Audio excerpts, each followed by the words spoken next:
सच के साथ। नमस्कार, सिटी वाराणसी लाइव में आप सभी का स्वागत है। मैं हूं अमित मिश्रा। आइए नजर डालते हैं आज की खास खबरों पर। पिंडरा में ग्रामीण मीडिया कार्यशाला प्रदर्शनी का आयोजन।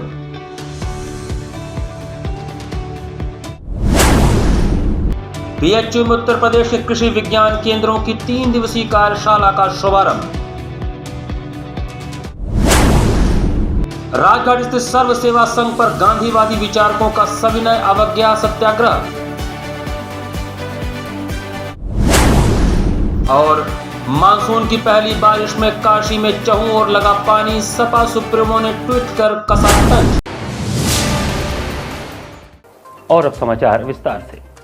सर्व सेवा संघ को बचाने के लिए तथा रेलवे के बुलडोजर को रोकने के लिए सर्वदलीय पार्टी के नेता और गांधीवादी लोग राजघाट पर सत्याग्रह पर बैठे। सर्व सेवा संघ को बचाने के लिए सरकार के खिलाफ और रेलवे के बुलडोजर को रोकने के लिए शुक्रवार को सर्वदलीय पार्टी के नेता और गांधीवादी से जुड़े लोग राजघाट स्थित सर्व सेवा संघ व गांधी संस्थान पहुंचे और सत्याग्रह पर बैठ गए।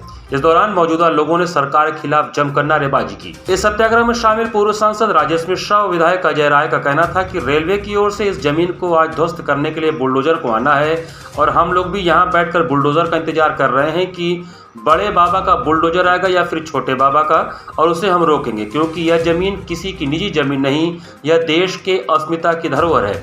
आज हम लोग यहाँ बैठे हैं और बुलडोजर आएगा। अगर उसे इस धरोहर को गिराना है तो रेलवे को हमारे ऊपर से बुलडोजर को लेकर जाना पड़ेगा, और अगर वो गिराते हैं तो हम पीछे हटने वाले नहीं हैं। सत्याग्रह में शामिल समाजवादी पार्टी के नेता पूर्व मंत्री सुरेंद्र सिंह पटेल ने कहा कि यह सरकार लोकतंत्र की हत्या कर रही है और हम लोग यहाँ गांधी व विनोबा भावे तथा जयप्रकाश के धरोहर को बचाने के लिए बैठे हैं। इसी के विरोध में समाजवादी व सर्वदलीय पार्टी के नेता सड़क से लेकर सदन तक पूरी मजबूती के साथ खड़े हैं। वहीं उन्होंने यह भी कहा कि हम यहाँ गेट के पास बैठे हैं, जो बुलडोजर आने वाला है उसके स्वागत में उसे रोकने के लिए। चाहे कुछ भी हो जाए, हमारे ऊपर से बुलडोजर चल जाए, लेकिन हम यह विरासत ध्वस्त नहीं होने देंगे। गांधी जी, जयप्रकाश नारायण जी की विरासत है ये सर्व सेवा संघ, जो 60 साल 65 साल पुरानी संस्था है और ये समाज के हर विभिन्न वर्गों में काम करती है। और ये संस्था को पूरी तरीके से नरेंद्र मोदी जी, योगी जी के निर्देश पर इसको पूरी ढहाने का, गिराने का कार्य रेलवे प्रशासन की तरफ से इनको नोटिस दिया गया है। और ये पूरी तरीके से ये वैध संस्था है, इनकी अपनी संस्था है, जहाँ ये पीढ़ियों से लोग यहाँ पर इसकी सेवा कर रहे हैं। इसको ध्वस्त करने का ये लोग काम कर रहे हैं। कांग्रेस के लोग, एक कार्यकर्ता के साथ यहाँ बैठा है और इसके पीछे नहीं हटने वाला है। गांधी विनोबा जयप्रकाश के संस्थान पे ये जो हमला हो रहा है, हम इसके विरोध में यहाँ पे बैठे हैं और इस सरकार से हम कहना चाहते हैं, और आदरणीय प्रधानमंत्री जी की एक कॉन्स्टिट्यूंसी है, उनसे भी काशीवासी पूछना चाहते हैं कि आखिर इस धरोहर को उखाड़ फेंक करके आपको क्या मिलेगा? आप गांधी विनोबा जयप्रकाश के इतिहास को क्यों मिटाना चाहते हैं? आप लोकतंत्र की ताकत लेकर के अपना इतिहास बनाने के लिए आए हैं। ये लोकतंत्र में बहुत ही शर्मनाक विषय है। ऐसा नहीं करना चाहिए। जिन लोगों ने देश में आज़ादी दिलाई, आज उनकी बनाई हुई संस्था पे आप आक्रमण कर रहे हैं और उसको कब्जे में ले करके इसको ध्वस्त करके अपना क्या यहाँ करना चाहते हैं, इस सरकार को इस बात को बताना चाहिए। और इसमें समाजवादी पार्टी पूरी चढ़ बढ़ कर हिस्सा ले रही है। और हम ये कहना चाहते हैं कि लोकतंत्र की ताकत का दुरुपयोग मत करिए, नहीं आपका हश्र भी वही होगा जो हिटलर का हुआ था। शुक्रवार को क्षेत्रीय पत्रकारों और भारत सरकार के बीच संवाद स्थापित करने के उद्देश्य से वार्तालाप का आयोजन किया गया। सूचना और प्रसारण मंत्रालय के पत्र सूचना कार्यालय पीआईबी वाराणसी के तत्वावधान में वाराणसी जनपद के पिंडरा विकास खंड स्थित सभागार में क्षेत्रीय पत्रकारों और भारत सरकार के बीच संवाद स्थापित करने के उद्देश्य से वार्तालाप का आयोजन शुक्रवार को किया गया। इस कार्यक्रम में जनपद के विभिन्न क्षेत्रों के 60 से अधिक पत्रकारों ने हिस्सा लिया। कार्यशाला का विधिवत शुभारंभ पिंडरा के विधायक doctor Awadhesh Singh, union bank of India Varanasi अंचल के महाप्रबंधक गिरीश जोशी, काशी हिंदू विश्वविद्यालय के वरिष्ठ प्राध्यापक डॉक्टर बाला लखेंद्र, सीबीसी लखनऊ पत्र सूचना वाराणसी के निदेशक मनोज वर्मा, खंड विकास अधिकारी दीपांकर आर्य, वरिष्ठ पत्रकार विजय विनीत, पूर्व सूचना अधिकारी डॉक्टर नरसिंह राम, डॉक्टर लालजी और पीआईबी वाराणसी के मीडिया एवं संचार अधिकारी प्रशांत कक्कड़ ने संयुक्त रूप से दीप प्रज्वलन करके किया। 9 साल सेवा, सुशासन और गरीब कल्याण विषय पर आयोजित इस वार्तालाप कार्यक्रम के दौरान केंद्रीय लोक संपर्क ब्यूरो, सूचना प्रसारण मंत्रालय वाराणसी की ओर से फोटो प्रदर्शनी भी लगाई गई। बतौर मुख्य अतिथि कार्यशाला को संबोधित करते हुए पिंडरा विधायक डॉक्टर अवधेश सिंह ने कहा कि स्वच्छ पत्रकारिता लोकतंत्र की प्राण है। निर्भयता पूर्वक सच्ची व अच्छी पत्रकारिता करना आपका कर्तव्य है। आपकी रिपोर्ट सरकार की योजनाओं को जन जन तक पहुंचाने में महत्वपूर्ण भूमिका निभाती है। कार्यक्रम के दूसरे सत्र में मीडिया जगत के वरिष्ठ पत्रकारों ने ग्रामीण पत्रकारों को लेखन शैली और ग्रामीण पत्रकारों की चुनौतियों के बारे में बताया। काशी हिंदू विश्वविद्यालय के पत्रकारिता विभाग के वरिष्ठ प्राध्यापक डॉक्टर बाला लखेंद्र खबरों के फॉलोअप के महत्व पर प्रकाश डाले।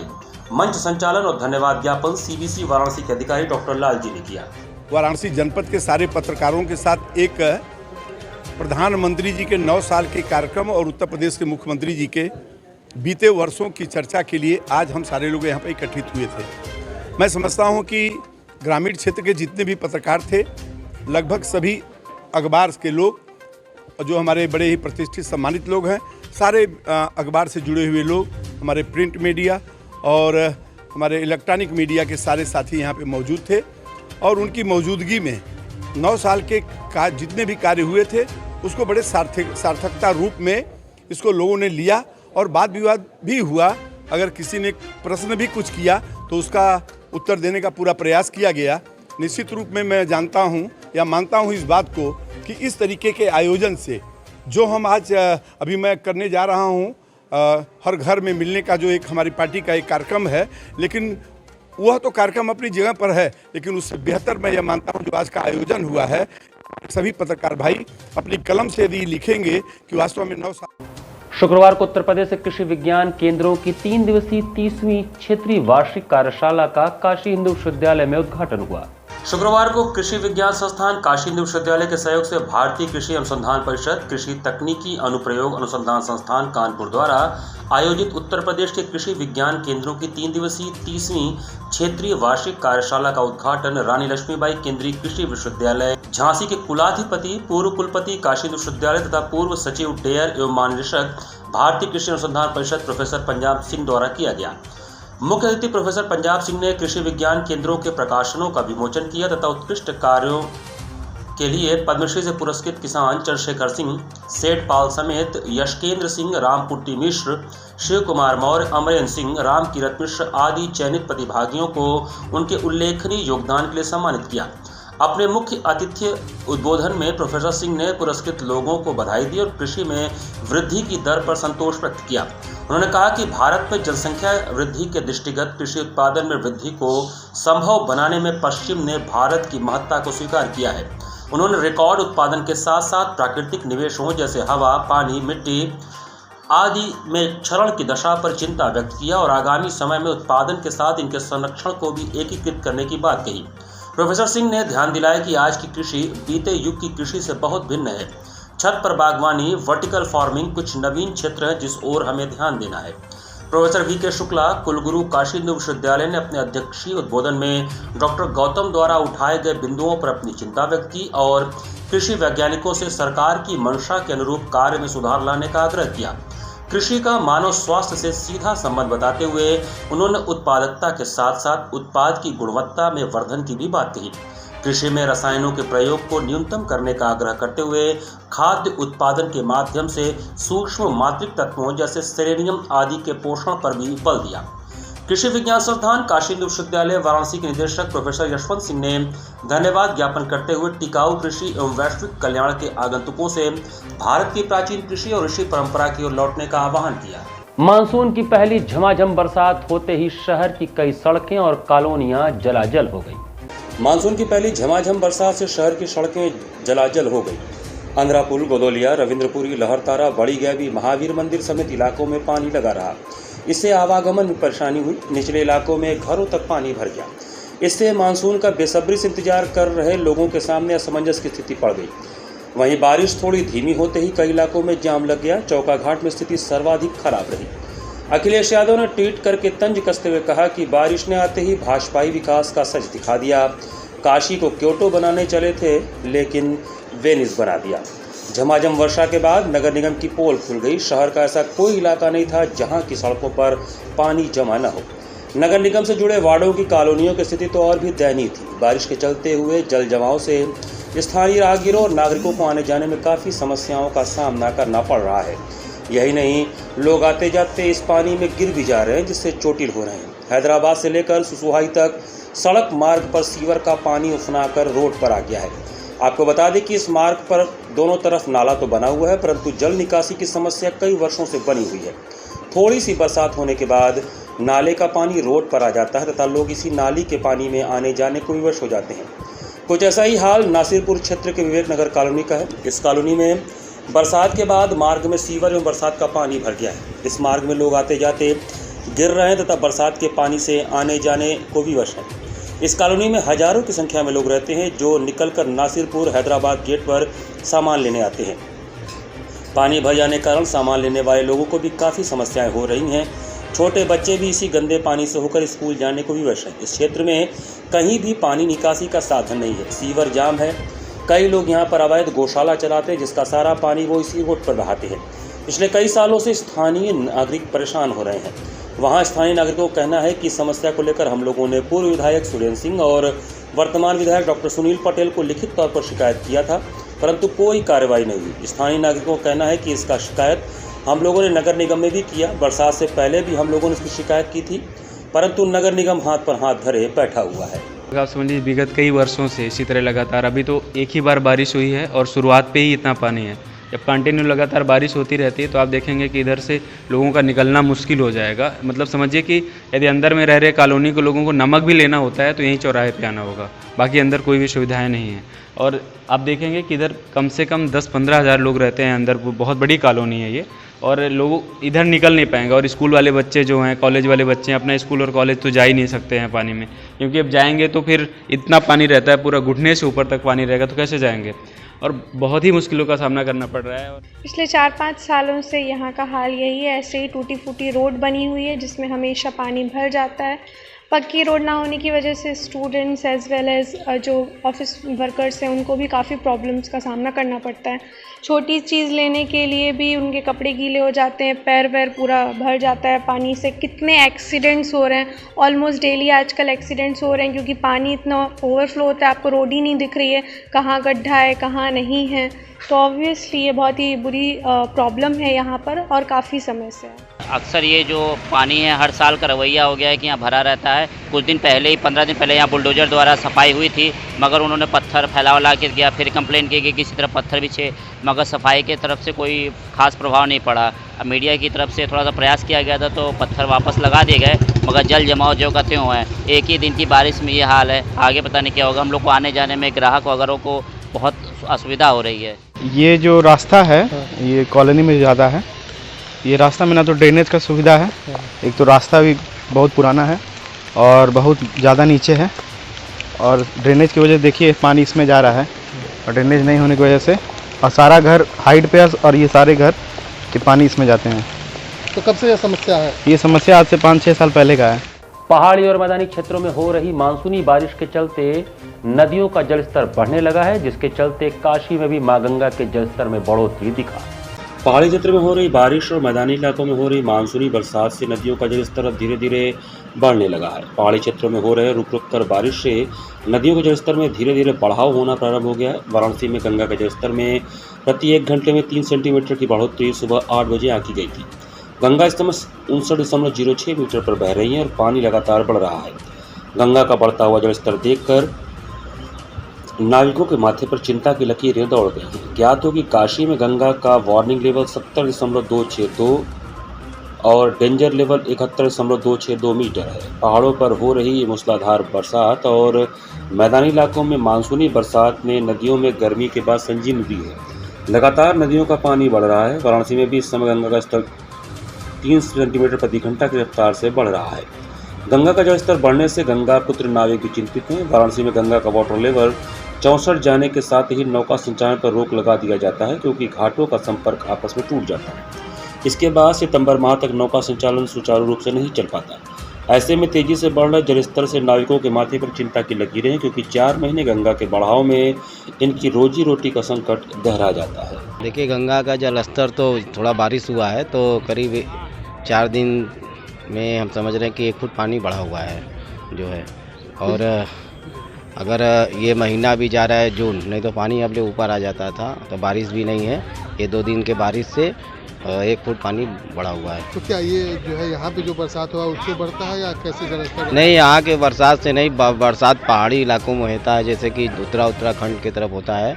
जब उधर चाँप के होता है तो वो हम लोग समझ जाते हैं कि अब बाढ़ आएगा इस बार। तो अभी आप लोग गंगा का जलस्तर छू कर भी पता लग जाता है आप लोगों को कि क्या स्थिति, तो अभी क्या लग रहा है? नहीं, अभी कोई वैसा स्थिति नहीं है। तो जो पानी थोड़ा जो बारिश हुआ है 2 दिन, उसका 1 फुट बारिश हुआ है, लेकिन इतना गर्म भी है कि हो सकता है ये कम भी हो सकता है पानी। दशाश्वमेध घाट पर होने वाली मां गंगा की आरती में बारिश पर श्रद्धा हावी रही। झमाझम बारिश के बीच मां गंगा की आरती में लोग झूमते रहे। वाराणसी के दशाश्वमेध घाट पर होने वाली मां गंगा की दैनिक आरती में बारिश पर आस्था भारी दिखी। झमाझम बरसात में कोई गंगा आरती में भक्त झूमे। धर्म की नगरी काशी में गुरुवार की शाम आस्था का अद्भुत नजारा देखने को मिला, जब दशाश्वमेध घाट पर गंगा सेवा निधि द्वारा होने वाली विश्व प्रसिद्ध दैनिक संध्या गंगा आरती के समय प्रकृति ने बरसात के रूप में अपनी हाजिरी लगाई और मां गंगा का श्रृंगार किया। इस दौरान आस्थावानों को भी यह बारिश डिगा नहीं पाई और तेज बरसात में भी सभी ने मां गंगा की आरती में शामिल होकर उनकी आराधना की और भक्ति में झूमे। इस दौरान दशाश्वमेध घाट पर गंगा सेवा निधि के सुशांत मिश्रा, कोषाध्यक्ष आशीष तिवारी, सचिव हनुमान यादव समेत हजारों की संख्या में श्रद्धालु व पर्यटक मौजूद थे।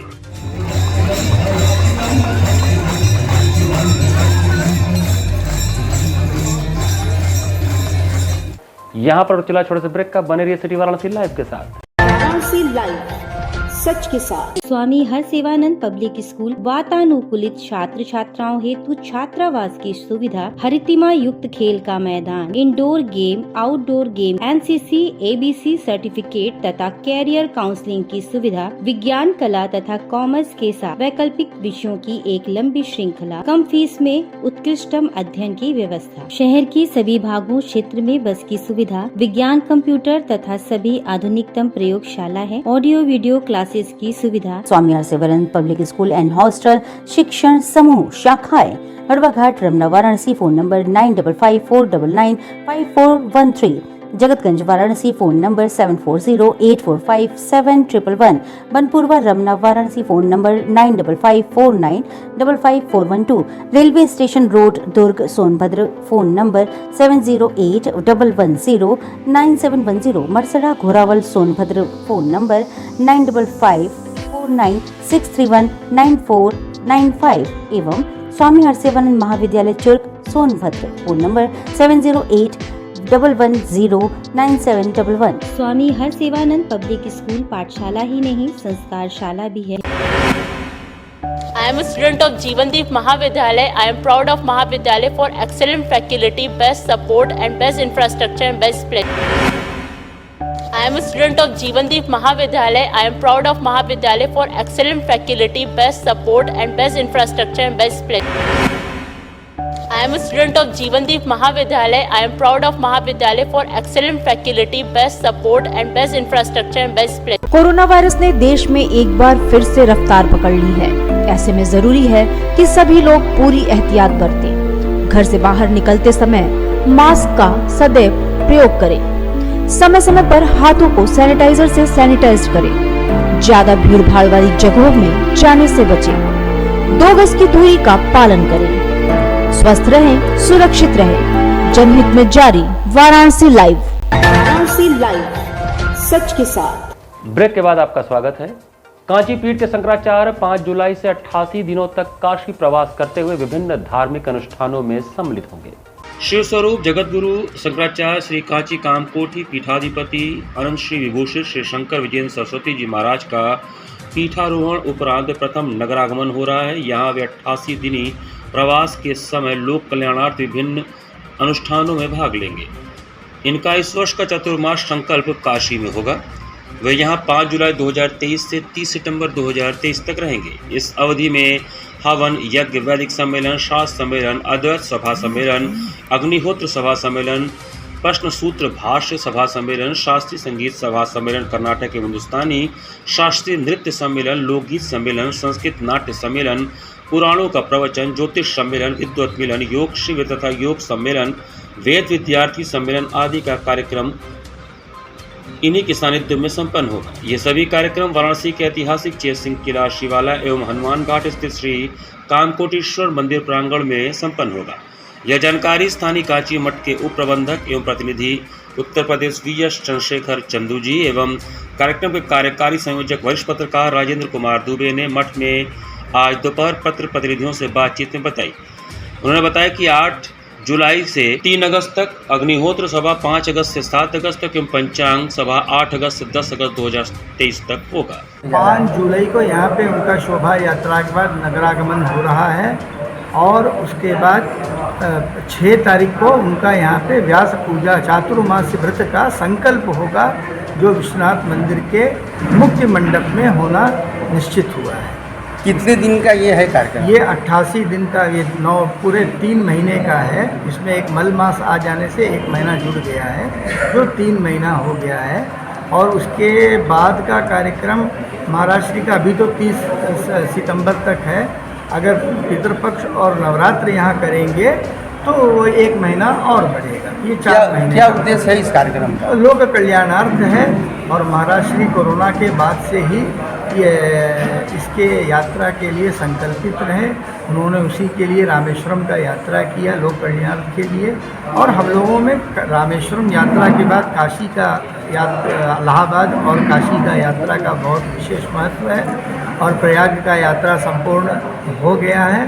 अब काशी का जो है बारी है। और काशी में यहाँ महाराज श्री के चातुर्मास्य के अवधि में कई तरह के धार्मिक आयोजन किए गए, जिसमें वेद पारायण और वेद सदस्य, अग्निहोत्र सदस्य भी हो रहा है। अग्निहोत्रियों का भी यहाँ पे आना जाना लगा रहेगा। और इसके अलावा शतचंडी और महारुद्र, अतिरुद्र यज्ञ सबका आयोजन यहाँ पे महाराजा के काशीराज के ऐतिहासिक चेत सिंह किला में होना सुनिश्चित किया गया है। बनास की जनता के लिए 20 ई गार्बेज व्हीकल को हरी झंडी दिखाकर महापौर अशोक कुमार तिवारी ने जनता को समर्पित किया। महापौर अशोक कुमार तिवारी द्वारा शुक्रवार अपराह्न 2 बजे नगर निगम वाराणसी मुख्यालय पर बनारस की जनता के लिए 20 ई गार्बेज व्हीकल को हरी झंडी दिखाकर जनता को समर्पित किया गया। इस अवसर पर नगर आयुक्त शीपू गिरी, आईसीआईसीआई बैंक के regional head Digvijay Singh, DCP traffic Prabha Pratap Singh, अपर नगर आयुक्त दुष्यंत मौर्य एवं कार्यक्रम का संचालन नगर स्वास्थ्य अधिकारी डॉक्टर एनपी सिंह द्वारा किया गया।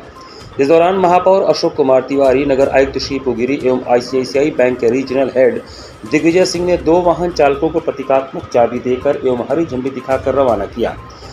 ई गार्बेज वाहन के विषय में बताया जा रहा है कि ये वाहन छोटे हापर टिपर हैं तथा बैटरी से चलते हैं। बनारस की गलियों की उपयोगिता को देखते हुए अत्यधिक उपयुक्त साबित होंगे। इसे बनारस की पतली गलियों के लिए विशेष रूप से सहायक माना गया है। वाराणसी गलियों का शहर होने के कारण यहाँ पर फॉगिंग एवं गार्बेज उठाने वाली मशीनों को ले जाने में काफ़ी कठिनाइयों का सामना करना पड़ता है। इसको देखते हुए आईसीआईसीआई बैंक द्वारा नगर निगम को CSR फंड द्वारा 50 लाख रुपए से 20 गार्बेज वेज मशीन दिए गए हैं, जिसमें से 5 फॉगिंग मशीन भी शामिल हैं, जो शहर में डेंगू से बचाव के लिए कारगर सिद्ध होंगे।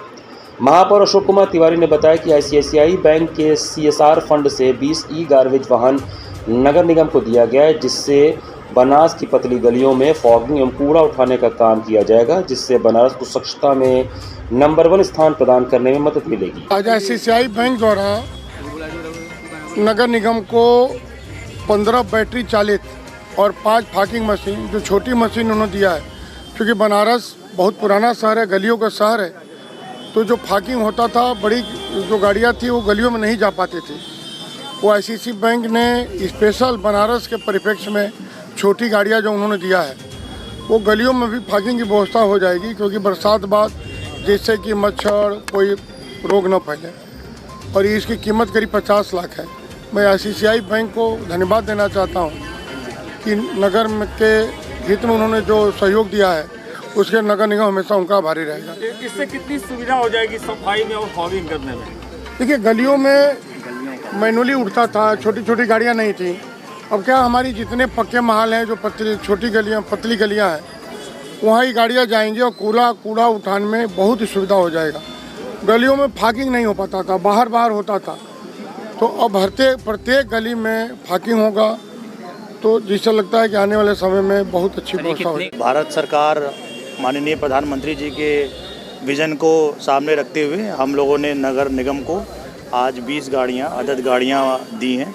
इसको ध्यान में रखते हुए कि गलियाँ बहुत सक्रिय हैं, डोर टू डोर कुठान में तेज़ी आएगी, उनका निस्तारण में तेज़ी आएगी। फॉगिंग मशीन से जो कभी बरसात के बाद आप देखेंगे कि जो डेंगू के मरीज़ जो मच्छरों के वजह से बढ़ जाते हैं, तो गली गली फॉगिंग होगी। इससे स्वच्छ भारत का जो मिशन है उसके परिप्रेक्ष्य में हम लोग बनारस को नंबर 1 बना पाएँ, इसके विज़न के साथ हम लोगों ने ये नगर निगम को दिया है। आगे भी ऐसे प्रतिबद्धता है हमारी कि जो भारत सरकार और जो नगर निगम के परिप्रेक्ष्य में जो स्वच्छ काशी को बनाने के लिए जो हमसे आप रिक्वेस्ट की जाएगी या जो हमसे उम्मीद की जाएगी उसको हम पूरा करने का प्रयास करेंगे। बागेश्वरी देवी ठुमरी अकादमी में आपकी महफिल कार्यक्रम में मोहम्मद रफ़ी के सदाबहार गीतों की धूम रही। सोरांगा ललित कला केंद्र द्वारा संचालित सिद्धगिरी बाग स्थित बागेश्वरी देवी ठुमरी अकादमी में आपकी महफिल कार्यक्रम के अंतर्गत आज की शाम मोहम्मद रफ़ी के नाम रही। कलाकार काशी के अनूप कुमार उपाध्याय ने रफ़ी साहब के ढेर सारे सदाबहार गीत सुनाए। संचालन प्रियंका मिश्रा तथा अतिथियों का स्वागत संस्था के सचिव सुरेंद्र मिश्र शीलू ने एवं धन्यवाद ज्ञापन कार्यक्रम संयोजक प्रफुल्ल चंद्र राय ने किया।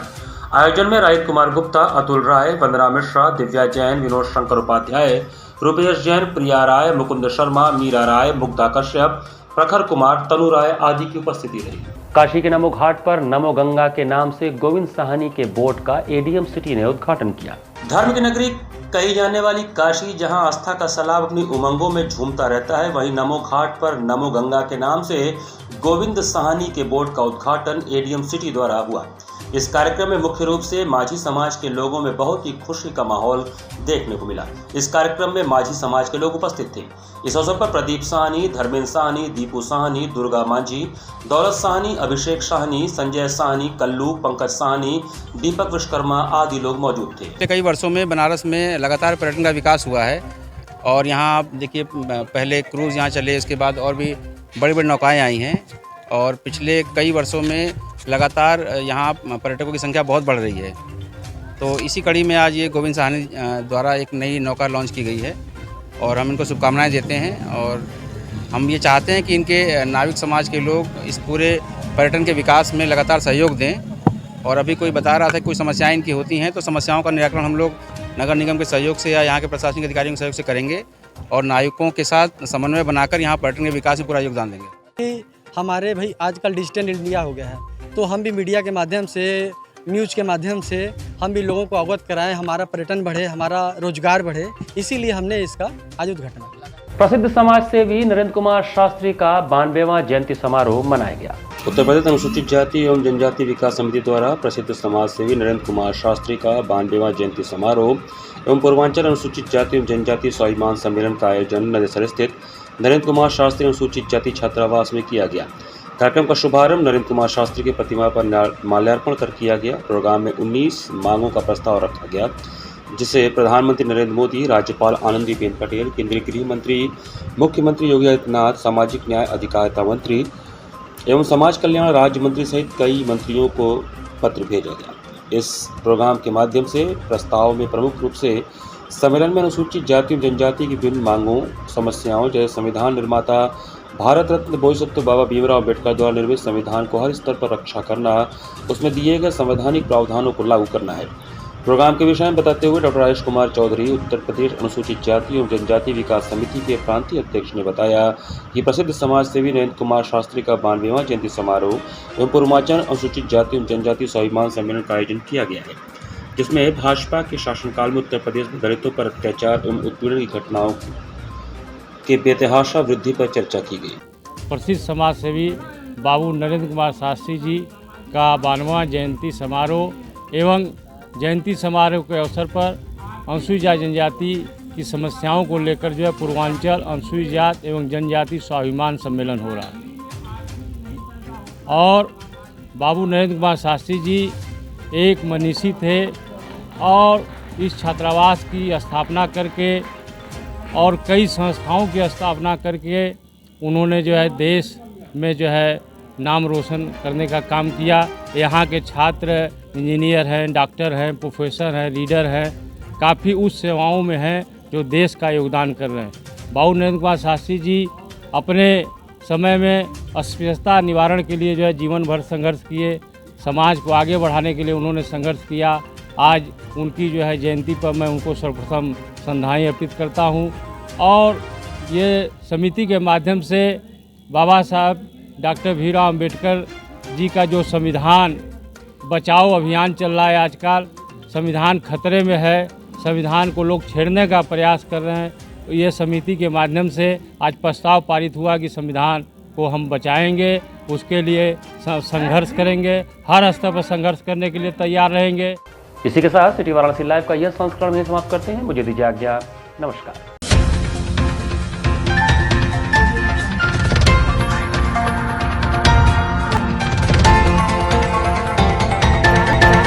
लाइव सच के साथ।